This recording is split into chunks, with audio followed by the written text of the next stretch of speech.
Yes to both questions, Officer Finch, replied Fitz, reading the name on his uniform patch. On vacation from the city.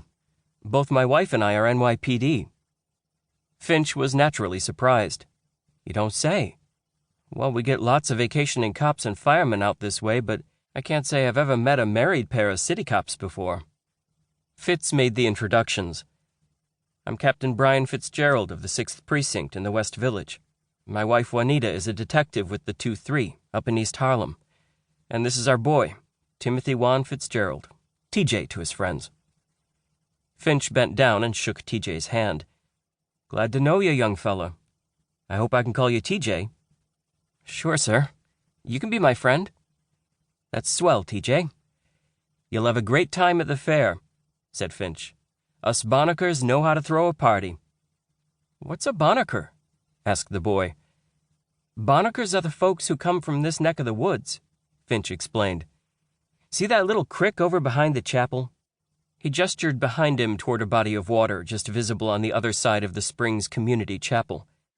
That's Accabonock Crick. Anybody born within spittin' distance of that little crick is a Bonnicker. TJ was still confused. What's a crick? That's what we call a stream. Like a river, only much smaller. You got a big river back where you come from. That little crick is the best us Bonnickers can do. It ain't much, but it suits us fine. We get clams and scallops and oysters and fish out of it, and fresh water from where it rises over there in Pussy's Pond. There's 2 or 3 springs that feed into it. That's why this neighborhood's called the Springs. That's the official name, anyhow.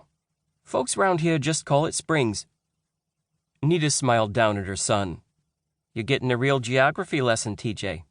Something to tell your class when you get back to PS40. You'll want to tell them about our local specialties, too. Finch continued. You mustn't miss the food tent. Wait till you try the bonnet chowder, clam pie, and roasted corn on the cob, and save room for the peach cobbler. I want to try the ring toss first, said TJ, pulling his father by the hand. Just then, Finch snapped to attention.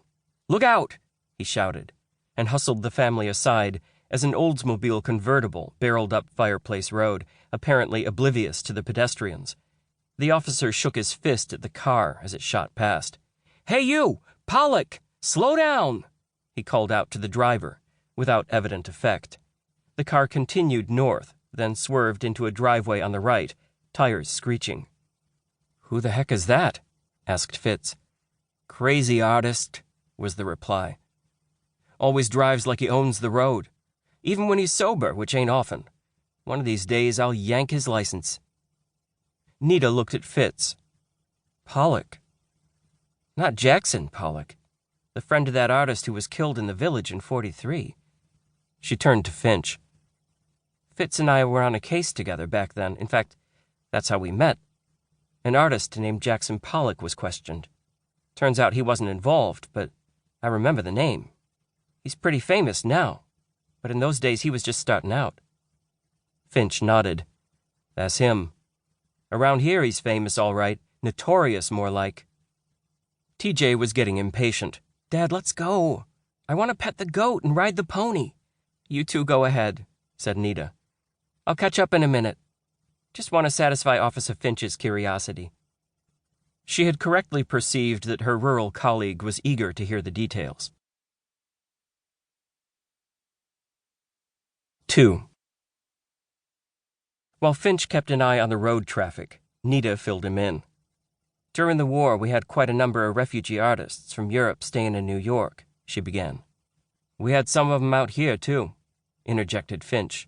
Used to come in the summer, get out of the hot city, like to hang out near the beach in Gansett. Amagansett, that is. I think that's when Pollock and his wife first showed up. Well, they were in the city in October 1943 when this killing went down, Nita continued. An artist called Wilfredo Lamb was found dead in his studio on West 10th Street. It looked like he was a robbery victim, and whoever killed him dressed up the body in an elaborate costume. Long story short, that wasn't what happened at all. What kind of costume? Finch wanted to know. You ever hear the Surrealists? She asked. Finch nodded and told her they were among the wartime summer visitors. Then maybe you know that they play games designed to unlock the unconscious mind.